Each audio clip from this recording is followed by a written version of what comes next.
আপোনালোকৰ মনত পৰে নাই বাৰু সেই যে বছৰিকা পৰীক্ষা এনুৱেল এক্সামিনেশ্যন শেষ কৰাৰ পাছত যেতিয়া নতুন ক্লাছ এটাত যোৱাৰ হেঁপাহ, যেতিয়া আমি নতুন ক্লাছ এটালৈ প্ৰমোট হওঁ, যেতিয়া আমি নতুন কিতাপ পাওঁ, নতুন এটা ক্লাছৰুম পাওঁ, নতুন টিচাৰ, নতুন ফ্ৰেণ্ড পাওঁ, মনটো কি খুব বেছি ভাল লাগি নাথাকেনে? আমি তাৰপাছতে স্কুলৰ পাছত যেনিবা হায়াৰ ছেকেণ্ডেৰী গ'লোঁ, তাৰপাছত কলেজ গ'লোঁ, তাৰপাছত ইউনিভাৰ্চিটি, তাৰপাছত তাৰ ওপৰলৈ যোৱাসকলে XYZ ফাৰ্ডাৰ ষ্টাডিৰ কাৰণে যিকোনো এটা ইনষ্টিটিউটত জইন কৰিলে, বা নতুন চাকৰিৰ প্ৰথম দিনটো মনটোৰ ভিতৰতে ক'ব নোৱাৰাকৈ কিবা এটা ভাল লাগি থাকে, নহয়নে? কিয় হয় বাৰু এনেকুৱা? সেই বস্তুটো আপোনালোকে আজি যদি আপোনালোকক মই কওঁ যে তাক কিমান ভেলু দিব, মানে যদি 10ৰ ভিতৰত সেই অনুভৱটোক আপোনালোকে কিমান দিব? মোৰ বিশ্বাস আপোনালোকে সেই অনুভৱটোৰ মেক্সিমামে সেই অনুভৱটো 10ৰ ভিতৰত 10 দিবলৈ যত্ন কৰিব, কাৰণ আপোনালোকে বা মই বা সকলোৱে এটা নতুন পৰিৱেশ, নতুন এটা বন্ধুবৰ্গৰ চাৰ্কেল যেতিয়া আমি পাওঁ, আমাৰ মনটো নিশ্চয় বহুত ভাল লাগে। আমি এটা নতুন জীৱনৰ দিশত আগবাঢ়ি যাওঁ, নহয়নে? বাৰু, আৰু এটা কথা সুধোঁ আপোনালোকক। আজি মাৰ্চৰ শেষৰ তাৰিখ, কিন্তু আপোনালোকে এইটো কথা মনত পেলাই চাওকচোন, 2026 চনৰ 1 জানুৱাৰী দিনাখন আপোনালোকৰ মনটোৰ ভিতৰত যিটো হেঁপাহ আছিলে নতুন বছৰটোক লৈ, নিউ ইয়েৰটোৰ যিখিনি প্লেনিং আছিলে, ৰিজলিউশ্যন আছিলে, সেইখিনিক লৈ যেনেকুৱাকৈ এটা নতুন হেঁপাহ বুকুৰ মাজত বান্ধি ৰাখিছিলে, আজি সেই হেঁপাহখন আজিও আছেনে? সেই মটিভেটেড আপুনিজন আজিও একেই মটিভেটেড হৈ আছেনে? সেই ফূৰ্তিবাজ আপুনিজন আজিও একেই ফূৰ্তিবাজ হৈয়ে আছেনে?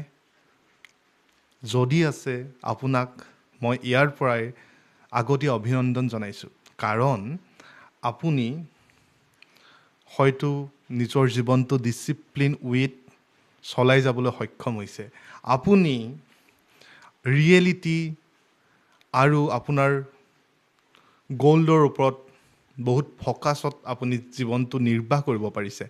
কিন্তু যদিহে আপুনি কয় মোক যে 1 জানুৱাৰী 2026 চনৰ যিটো মই আছিলোঁ, আজি কোনোবা প্ৰকাৰে মই ভাগৰুৱা অনুভৱ কৰিছোঁ, আজি মই মটিভেটেড ফিল কৰা নাই, তেতিয়াহ'লে এই ভিডিঅ'টো আপোনালোকলৈ আগবঢ়ালোঁ।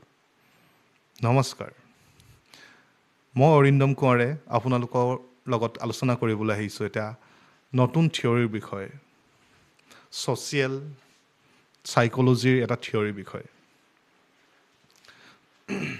এটা থিয়ৰী আগবঢ়াইছিলে জাৰ্মান আমেৰিকান চাইক'লজিষ্ট, যাক আমি জানো the founder of modern social psychology বুলি। তেওঁ হ'ল বিশ্ববিখ্যাত চাইক'লজিষ্ট কাৰ্ট লেউইন। তেখেতে এটা কথা কৈছিল, পিপল আৰ মোৰ মটিভেটেড আফটাৰ চিটুৱেশ্যনেল চেঞ্জ। এতিয়া সেই চিটুৱেশ্যনেল চেঞ্জ কাক কয়? আমি প্ৰথম সেইটো জানিব লাগিব। চিটুৱেশ্যনেল চেঞ্জ হৈছে new place, new people, new environment, new phase of our life, সেইবোৰক চিটুৱেশ্যনেল চেঞ্জ বুলি কয়। এতিয়া কথাটো হ'ল, কেতিয়াবা আপোনালোকে বাৰু যেতিয়া ঘূৰি ফুৰে নিজৰ কামৰ ক্ষেত্ৰত, পঢ়াৰ ক্ষেত্ৰত বা য'তেই হওক, আপুনি কেতিয়াবা এইটো কথা কেতিয়াবা শুনিছেনে? প্ৰায়ে আমি বন্ধুৰ আড্ডাত বা শুভাকাংক্ষীসকলে আমাক যেতিয়া কথাবোৰ কয়, তেতিয়া এনেকৈ কয় যে, কিন্তু ব্ৰেকেটৰ ভিতৰত কৈছোঁ, বন্ধুৰ আড্ডাত চিপ কথা পতা বন্ধুৰ আড্ডাৰ কথা মই ক'বলৈ যোৱা নাই, য'ত কনষ্ট্ৰাক্টিভ কথা আলোচনা কৰে, এনেকুৱা বন্ধুৰ আড্ডাৰ কথা মই আপোনালোকক ক'ব বিচাৰিছোঁ। এতিয়া কথাটো হ'ল,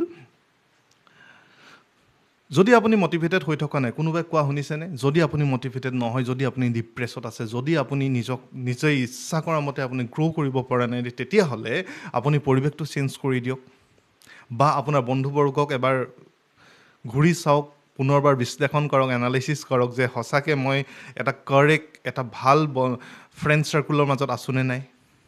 কাৰণ মেটাৰ কৰে এটা এনভাইৰনমেণ্ট বা ফ্ৰেণ্ড চাৰ্কুলটোৱে আপোনাৰ জীৱনৰ যিটো ডাইৰেকশ্যন সেইটো আগুৱাই নিয়াত কিন্তু খুব বেছি মেটাৰ কৰে। সেই বস্তুটো আপোনাক মই আজি ক'বলগীয়া নহয়, সেই কথাটো আপোনালোকে শুনিছে বা অনুভৱ কৰিছে, নহয়নে? আৰু এই কথাটো আপোনালোকে নিশ্চয় শুনিছে, যদিহে আপুনি জীৱনত সফল হ'ব বিচাৰে তেনেহ'লে 5জন সফল বন্ধুৰ ছিলেকশ্যন কৰি তেওঁলোকৰ লগত থাকিবলৈ ইচ্ছা কৰক বা ষ্টাৰ্ট কৰক। আৰু বিপৰীত প্ৰকাৰে এইটো সত্য, যদি আপুনি নিজকে ফেইলাৰ বনাব বিচাৰিছে, যদি আপুনি নিজকে বেয়া বনাব বিচাৰিছে, তেতিয়াহ'লে অফক'ৰ্ছ তাৰ উল্টাটো আপুনি কৰিব পাৰে। বেয়া বন্ধু কেইজনমানৰ লগত আপুনি সংগ লওক, বেয়া কামবোৰ শিকক, বেয়া কথাবোৰ শিকক, বেয়া চিন্তাবোৰ লওক, নিগেটিভ থিংকিঙে ভৰপূৰ কৰি নিজৰ বডি মাইণ্ড সকলো নিগেটিভ কৰি পেলাওক, তেতিয়া উল্টাৰ দিশত উন্নতি হ'ব। বাদ দিয়ক, এইটো এটা জ'ক আছিল।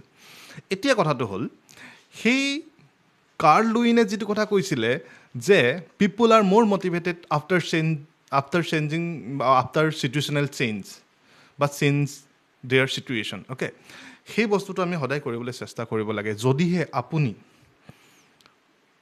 এটা মূল মন্ত্ৰ দিওঁ, যদিহে আপুনি 1 জানুৱাৰীৰ তুলনাত আজি নিজকে ডিমটিভেট অনুভৱ কৰিছে, তেতিয়াহ'লে আপুনি সেই এনভাইৰনমেণ্টটো চেঞ্জ কৰিবলৈ চেষ্টা কৰক, চেঞ্জ কৰি চাওক। যদিহে ডিমটিভেট ফিল কৰিছে, তেতিয়াহ'লে আপুনি আপোনাৰ ফ্ৰেণ্ড চাৰ্কলখিনি অকণমান এনালাইচিছ কৰি ছিলেক্টিভ বনাবলৈ আৰম্ভ কৰক, যাৰ ওচৰত আপুনি আপোনাৰ গ'লটো, আপোনাৰ জীৱনৰ যিটো ডাইৰেকশ্যন, সেইটো যাতে শুদ্ধ পথেৰে নিব পৰা বন্ধুসকলক লগত আপুনি ফ্ৰেণ্ডশ্বিপ আৰম্ভ কৰক। সেই কথাটোতে কাৰ্ল লুইনে যিটো কথা কৈছিল তাৰ ভিতৰতে এটা বস্তু আছিল, তেওঁ এটা একদম শ্বৰ্টত এটা বাক্য বা ফেক্টৰ বা ফাংচন বুলি মই ক'ব পাৰোঁ, সেইটো হ'ল তেওঁ লিখি দিছিল যে behaviour is equal to function of person and environment. গতিকে সেই এনভাইৰনমেণ্টৰ ওপৰত ডিপেণ্ড কৰে, পাৰ্চনৰ ওপৰত ডিপেণ্ড কৰে, সেইটো মোৰ কথা নহয়, সেই কথাটো কাৰ্ল লুইনে অলৰেডি ৰিচাৰ্চ কৰি তেখেতে সেই বস্তুটো আমালৈ আগবঢ়াইছে। গতিকে সেই কথাটোৰ ওপৰতে আপোনালোকে আলোচনা কৰিছোঁ আপোনালোকৰ লগত, আৰু আপোনালোকে নিজেও সেইটো অনুভৱ কৰিছে নিশ্চয়, যদিহে আপোনালোকে নিজে সেই কথাটো এবাৰ বিশ্লেষণ কৰি চাইছে, আৰু যদি কৰা নাই তেতিয়াহ'লে এবাৰ বিশ্লেষণ কৰি চাওক যে সেই কথাটো সত্য হয় নে নহয়। কেতিয়াবা এই বস্তুটো অনুভৱ হয়নে? হয়, ব্যস্ততাৰ খাতিৰত আজিকালি আমি পটককৈ চেঞ্জ এটা কৰিব নোৱাৰোঁ, কিন্তু আমি শুই থকা সদায় ৰুমটো, আমি পঢ়ি থকা সদায় ৰুমটোত যদি কেতিয়াবা আমি টেবুলখনো অকণমান বেলেগ এটা ডাইৰেকশ্যনত নিছোঁ, বিচনাখন বেলেগ এটা ডাইৰেকশ্যনত নি যদি নতুনকৈ আমি ৰুমটো অকণমান সজাব বিচাৰিছোঁ, তেতিয়াহ'লে কিন্তু আমাৰ মনটোৰ ভিতৰতে এটা বেলেগ অনুভৱ, এটা ভাল লগা অনুভৱ হৈ থাকে, আৰু সেই দিনটো আমাৰ মনটোৰ কাৰণে ভাল, আৰু কাম কৰিবলৈ নতুন এটা উৎসাহ আমি অনুভৱ কৰোঁ, নহয়নে? কৰি চাব, যদি কৰা নাই কৰি চাব। সেই গোটেই বস্তুটো আহিছে এই থিয়ৰিটোৰ পৰা, সেই থিয়ৰিটোৱে যিটো বস্তুত আমি চিটুৱেশ্যনেল চেঞ্জৰ কথা তেওঁ অলৰেডি আমাক এক্সপ্লেইন কৰিছে। গতিকে যদিহে এতিয়াও মটিভেটেড ফিল নাই কৰা, তেতিয়াহ'লে কাৰ্ল লুইনৰ সেই থিয়ৰিটোৰ বিষয়ে অকণমান অধ্যয়ন কৰক, আৰু তেওঁ কি ক'ব বিচাৰিছিলে সেই বিষয়ে এবাৰ ডেপ্থত গৈ অনুভৱ কৰিবলৈ চেষ্টা কৰক। চাব, জীৱনটো বহুত বেছি সহজ হৈ পৰিব।